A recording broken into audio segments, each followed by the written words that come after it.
আপিলা চাপিলা অশোক মিত্র আজকে 30তম পর্বে পা রাখব। জেলায় জেলায় ঘুরে বেড়ানোর সুযোগে সবচেয়ে যা মোহিত করত তা পার্টির শহরতলি ও গ্রাম স্তরের কমরেডদের সান্নিধ্য। পার্টি বড় হয়েছে, রাজ্যের জনগণের একটি প্রধান অংশের কাছে বিশ্বাসযোগ্যতা অর্জন করতে পেরেছে, সংগঠন ক্রমশ পাকাপোক্ত। সমস্ত কিছুর মূলে কিন্তু রাজ্যময় বিস্তৃত এই হাজার হাজার সাধারণ কর্মীর শ্রম ও তিতিক্ষা। তাঁদের শ্রদ্ধা ও ভালোবাসার প্লাবনে ভেসে গিয়ে মাঝে মাঝে ভয়গ্রস্ত হতে হতো। এত আস্থার যোগ্য কি হতে পেরেছি? হতে কি পারব? আচরণে বিনম্র থাকতে পেরেছি কি? এদের বিশ্বাসের যথাযথ প্রতিদান দিতে পারব কি? প্রায়ই অভিভূত হয়ে যেতাম জেলা বা শাখা দপ্তরের সঙ্গে সর্বক্ষণ যুক্ত থাকা কমরেডদের দেখে।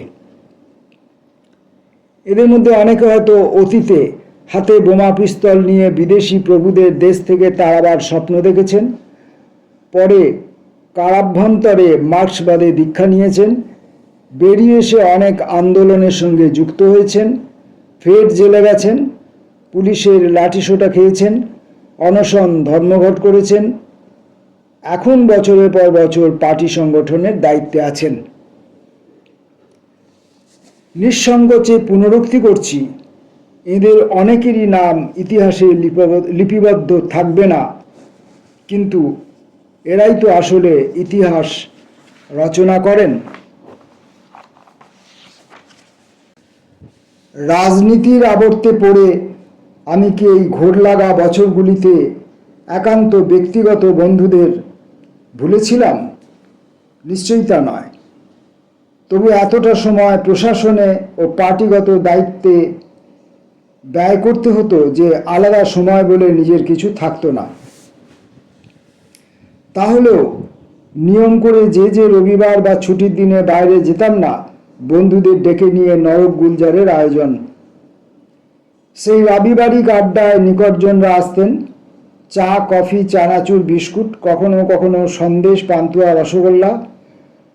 কবি সাহিত্যিক বন্ধুরা আসতেন, বৃত্তির বন্ধুরা, অধ্যাপক কুলের মধ্যে কেউ কেউ, একজন দুজন নাটকের লোক, কোনো তকমা না আটার নিছক বাউন্ডুলে বন্ধু একজন দুজন।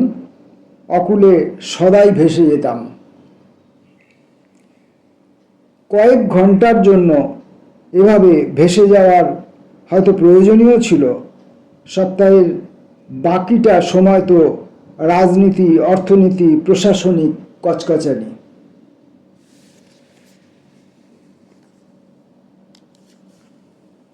এই বছরগুলি আমার কাছে মর্মান্তিকও অন্য কারণে। বন্ধুজনের মৃত্যু। ঘনিষ্ঠতম 3 বন্ধু, আতোয়ার রহমান 77 সালের শেষের দিকে, অন্য 2 জন অরুণ কুমার সরকার ও সুরঞ্জন সরকার 80 সালের গোড়ায় গত হলেন। কামাক্ষী প্রসাদ চট্টোপাধ্যায় তো প্রয়াত হয়েছিলেন তারও আগে, 76 সালে, যখন আমি সাসেক্সে অধ্যাপনারত। এটা ঘটনা। আমার অধিকাংশ বন্ধু বয়সে আমার চেয়ে বেশ কয়েক বছরের বড়, অথচ তাদের সঙ্গে হার্দিক প্রতিবিনিময়ে কোনোদিনই বিন্দুমাত্র অসুবিধা দেখা দেয়নি।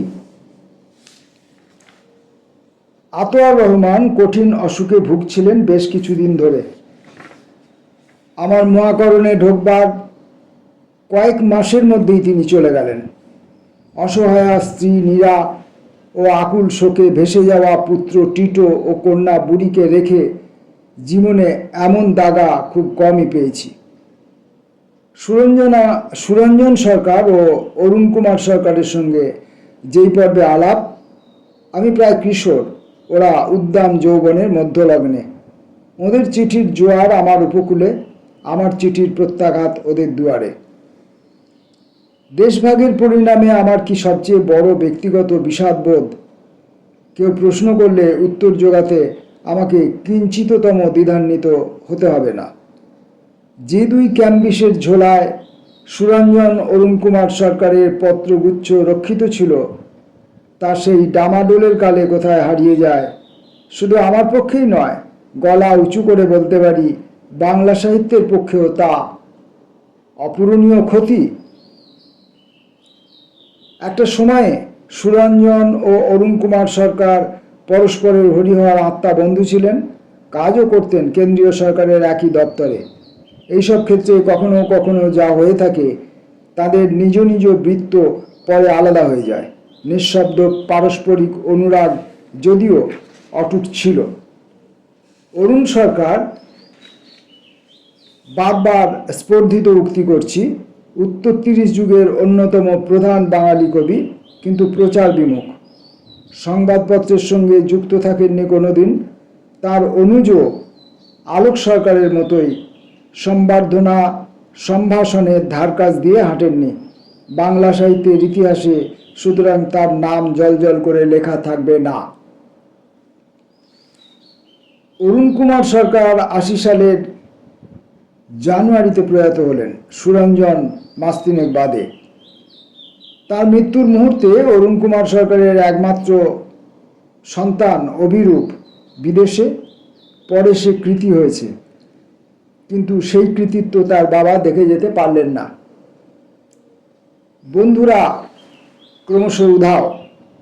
আমার ফ্ল্যাটে রবিবারিক আড্ডার ভিড় ক্ষীয়মান। কিরণময় রাহা, রবি সেনগুপ্ত, ধ্রুব মিত্ররা তখনও আসেন। মাঝে মাঝে দমকা হাওয়ার মতো সুরজিৎ সিংহ, শান্তি চৌধুরী বা রবি ঘোষ। সমর সেন সাধারণত আসতেন না। আমি যেতাম তার সুইনহো স্ট্রিটের বাড়িতে। সেখানেও আড্ডায় জনসংখ্যা দ্রুত হ্রাস পাচ্ছে। সবচেয়ে আগে গেলেন তার জ্যেষ্ঠ অগ্রজ অমলদা। বৃত্তিতে হোমিওপ্যাথ চিকিৎসা, তা ছাপিয়ে তার পূর্ণতর পরিচয় সর্বাত্মক সমাজসেবী মানুষ। যেখানে যার যত সমস্যা, অমলদার সঙ্গে সঙ্গে ঘাড়ে তুলে নিচ্ছেন। সমান চমৎকার মানুষ ছিলেন তার মেজ ভাই গাবুদা, বিখ্যাততম বাঙালি শিল্প সংস্থার সঙ্গে যুক্ত। মনটা সদাই উড়ু উড়ু, সান্ধ্য আড্ডায় প্রতীয়মান। পৃথিবীর সমস্ত গুজবের ভাষ্যান্তর গাবুদার নখাগ্রে। পান পিপাসু, তবে ধাতস্থ হতে পারেননি কোনো দিনই। একটা দুটো চুমুকের পরই কেমন নেতিয়ে পড়তেন। কিন্তু এই মানুষটির ভালোত্ব সম্পর্কে কারো মনে কোনোই প্রশ্ন জড়ো হতো না। ততদিনে নিরঞ্জন মজুমদার প্রয়াত, তবে দেবু চৌধুরী অবশ্যই থাকতেন। সেই সঙ্গে প্রায়ই তার ঢাকা যুগের বন্ধু সুবোধ বসু, পেশায় গোত্রহীন, তবে বসুধৈব কুটুম্বকম। আরও বছর 10 বাদে তার অন্তরঙ্গ বন্ধুরা প্রায় সবাই অন্তর্হিত, তবু সখ্যের মোহ কাটে না। সোনারপুর থেকে ঠেঙিয়ে প্রতি রবিবার সকালে আমাদের ফ্ল্যাটে হাজির হতেন সুবোধদা। কখনো কখনো পুরো দিনটা কাটিয়ে যেতেন। সমরবাবুদের কাচের গ্লাসের সেই ঠাসা আড্ডায় মাঝে মাঝে উদয় হতাম, খানিকক্ষণ থেকে অন্যত্র ধাওয়া। দুই দাদা সদ্য গত হয়েছেন। সমরবাবুর বুকে শেল হানল মার্কিন মুলুকে জ্যেষ্ঠা কন্যা বিথির আত্মহনন। বিথি সম্পর্কে আমারও আমার স্ত্রীর সস্নেহ দুর্বলতা ছিল। পাগলাটে, একগুঁয়ে, কিন্তু আশ্চর্য বুদ্ধিমতী, চাতুর্যে মাধুর্যে উজ্জ্বলা। কিশোরী বয়স থেকেই সে বিদ্রোহিণী। ইংরেজি সাহিত্যে ভালো ছাত্রী, সুন্দর লেখার হাত, অথচ বাবা মার সঙ্গে মনের আড়াআড়ি। 20 না পেরোতেই বিয়ে করলো। সে বিয়ে খুব অল্প দিনই টিকেছিল। তারপর তার আপাত উচ্ছৃঙ্খল দিনযাপন, অথচ সেই সঙ্গে নিষ্পাপ কোমলতা। স্বামীর সঙ্গে ক্ষণিক সময়ের জন্য পুনর্মিলন, আবার ছাড়াছাড়ি, এবার পুরোপুরি বিবাহ বিচ্ছেদ। কিছুদিন তার ইতস্তত ঘুরে বেড়ানো। বিথির ফুটফুটে পুতুলের মতো সুন্দর দেখতে মেয়েটি বান্ডিল সমরবাবু ও সুলেখা সেন নিজেদের কাছে রেখে বড় করেছেন। ছেলেবেলায় বাবা মার সান্নিধ্য তার ভাগ্যে জোটেনি, সেও তাই তখন ছিল, যা আদৌ আশ্চর্যের নয়, অসম্ভব খেয়ালি।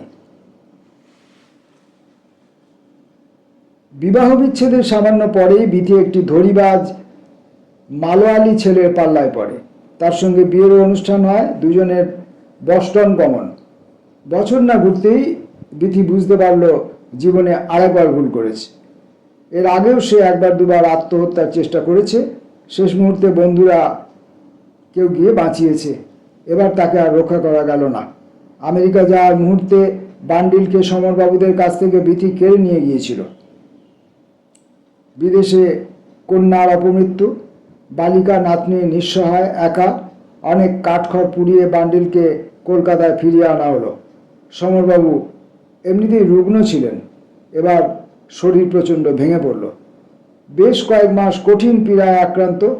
হাসপাতাল, নার্সিংহোম ঘুরে বাড়ি আসার পর স্বাস্থ্য খানিকটা ফিরল, মনের বিষণ্ণতা অব্যাহত। বাবু বৃত্তান্তের নির্দয় নাস্তিক অধ্যায়গুলি কয়েক মাস ধরে লিখেছেন, আরও হয়তো লিখতেন, কিন্তু মনে কোনো উৎসাহ পেলেন না। প্রকৃতিগত ব্যঙ্গ বোধ গভীর তিক্ততায় আচ্ছন্ন। তবে এটাই বাঙালি ভদ্রলোক চরিত্রের স্ববিরোধিতা। সেই তিক্ততার বাচনিক বহিঃপ্রকাশ নেই প্রায় সকলের সঙ্গেই স্বল্পবাক, নম্রভাষী। একমাত্র সহ্যের সীমা পেরোলে একটি দুটি খণ্ডিত বাক্যের প্রহারে শত্রু সংহার করতেন। তার শত্রু তো পৃথিবী জুড়ে। পৃথিবীতে তো ভণ্ড বুজরুকদের তার বিবেচনায় শেষ নেই। একটি ছোট্ট ঘটনার কথা মনে এলো। সমরবাবু গুরুতর অসুস্থ। বন্ধুরা মিলে ওকে শুক্লাল করোনারি হাসপাতালে ভর্তি করবার ব্যবস্থা করেছি। জ্যোতিবাবুকে অনুরোধ করলাম সমরবাবুর যথাসম্ভব যত্ন নেওয়ার জন্য স্বাস্থ্য অধিকর্তা মহাশয়কে ডেকে একটু অনুরোধ জ্ঞাপন করতে। মুখ্যমন্ত্রী সঙ্গে সঙ্গে উক্ত ভদ্রলোককে ডেকে পাঠালেন। আপনারা তো জানেন উনি আমাদের একজন প্রধান কবি। আশা করি আপনিও আপনার সহকর্মীরা ওকে একটু দেখবেন। শানিত রসিকতায় জ্যোতিবাবু প্রতিদ্বন্দ্বীহীন হঠাৎ আমার দিকে তাকিয়ে যোগ করলেন, আমিও একবার ভাবছিলাম সমরবাবুকে দেখতে যাব, কিন্তু আমাকে দেখলে ওর অসুখ হয়তো বেড়ে যাবে। বামফ্রন্ট সরকারের প্রথম 5 বছর প্রায় সমাপ্তির মুখে। ইতিমধ্যে বিধানসভায় প্রতিপক্ষীয়দের প্রচুর বিতরাগের লক্ষ্যে পরিণত হয়েছি। তাতে আমার বিন্দুমাত্র বিষাদ যোগ নেই। সর্ববৃহৎ প্রচারিত বাংলা দৈনিক পত্রিকাটিরও বিষম চক্ষুশীল হয়েছি। তারা আমার সম্পর্কে ইনিয়ে মিনিয়ে অনেক অকথা কুকথা লিখতেন, যে কারণে একটা সময় আমার ধারণা হয়েছিল ওই পত্রিকার দপ্তরে যখন নবীন কর্মীদের নিয়োগ করা হয় তাদের জন্য সম্ভবত প্রথমেই বিশেষ অনুশীলনের ব্যবস্থা থাকে, কি করে তথ্যের সঙ্গে বিন্দুমাত্র সংস্রবহীন অঢেল মিথ্যে কথা তত্তর করে লিখতে শেখা যায়। ওই গোষ্ঠীর এক তরুণ সাংবাদিকের দূরদর্শনে এক ভাষণ শুনে একদিন চমৎকৃত হয়েছিলাম। সত্য বলে কোনো বস্তু নেই, তথ্যের সঙ্গে কোনো বিশেষ অবয়ব নেই। আমরা আমাদের মনের মতো করে যা পরিবেশন করব তাই সত্য, তাই তথ্য। সুতরাং আজ করতে পারছিলাম, নতুন যে নির্বাচন আসন্ন তাতে অনেক দিক থেকে আক্রমণের শিকার হব। পার্টির অভ্যন্তরেও তা নিয়ে উদ্বেগ। আমি প্রথম কমিউনিস্ট পার্টির প্রতীক নিয়ে রাসবিহারী কেন্দ্র থেকে জয়ী হই 77 সালে। একমেব দ্বিতীয়ম। ওই কেন্দ্রের যা শ্রেণী চরিত্র এবং বাজারে আমার সম্বন্ধে যে রটনা, ওখান থেকে দ্বিতীয়বার জেতা মোটেই সহজ নয়। এরই মধ্যে একদিন বিনয় কুমার ঘরে ঢুকে বললেন, বর্ধমান জেলার কোনো কেন্দ্র থেকে আমাকে প্রার্থী করতে তারা আগ্রহী। আমি নিজে আগ্রহী কিনা জানাই। সবচেয়ে বেশি জল্পনা চলছিল 24 পরগনার যাদবপুর কেন্দ্র নিয়ে। ওখান থেকে দীনেশ মজুমদার 77 সালে হেসে খেলে জয়ী হয়েছিলেন। ওর হঠাৎ প্রয়াণের পর কয়েক মাস ওই কেন্দ্রের বিধায়ক ছিলেন কৃষক নেতা ক্ষুদিরাম ভট্টাচার্য। তার উপর দক্ষিণ 24 পরগনা পার্টির জেলা সম্পাদকের দায়িত্ব। তিনি আর বিধায়ক থাকতে রাজি নন। সুতরাং ছক কষা হচ্ছিল আমাকে যাদবপুর কেন্দ্রে চালান করে দেওয়ার। পার্টি দপ্তরে গিয়ে ঘোর প্রতিবাদ জানালাম। জনগণ আমাকে ভীরু কাপুরুষ বলবে, পুরনো আসন থেকেই তাই দাঁড়াতে চাই। প্রমোদবাবু আমাকে করকে দিলেন, আসনটা আপনার নয়, পার্টির। পার্টি আপনাকে যেখান থেকে দাঁড় করাবে আপনি সেখান থেকে দাঁড়াতে বাধ্য। নতমস্তকে যদিও সেদিন চলে এলাম, শেষ পর্যন্ত তার মন গড়ল। রাসবিহারী কেন্দ্র থেকেই ফের প্রতিদ্বন্দ্বিতার অনুমতি পেলাম। 77 সালে ওই কেন্দ্রে প্রদত্ত ভোটের আমরা শতকরা মাত্র 37 ভাগ পেয়েছিলাম। কংগ্রেস ও জনতা দলের মধ্যে উল্টো দিকের ভোট ভাগাভাগি হাওয়ায় বেরিয়ে যায়। ৮০ সালের লোকসভা নির্বাচনে আমাদের প্রার্থী কংগ্রেস প্রার্থীর চেয়ে ওই কেন্দ্রে পিছিয়ে ছিলেন। তাহলেও কেন্দ্র রাজ্য সম্পর্ক নিয়ে এত চেঁচামেচি করেছি, বাজারে নাম ছড়িয়েছি, পার্টির প্রভাব ওই মুহূর্তে সর্বোচ্চ তুঙ্গে। কংগ্রেসের মধ্যে অনেক দলাদলি, আশা ছিল এবারও বেরিয়ে যাব, গেলাম না। পার্টির সমস্ত সাংগঠনিক শক্তি রাসবিহারী কেন্দ্রে নিয়োজিত হলো। সর্বস্তরের বন্ধু, পরিচিত ও শুভানুধ্যায়ীরা প্রাণপাত পরিশ্রম করলেন। পোস্টারে, ফেস্টুনে, মিছিলে, সভায় রাসবিহারী কেন্দ্রের সবকটি ওয়ার্ড উত্তাল করে দেওয়া হলো, কিন্তু শেষ রক্ষা হলো না। কারণটা আমার কাছে স্পষ্ট, যদিও পার্টিকে তা কোনোদিন বলবার চেষ্টা করিনি। আজকের পাঠ এই পর্যন্ত। আসবো পরের দিনের পরের অংশটুকু নিয়ে। নমস্কার।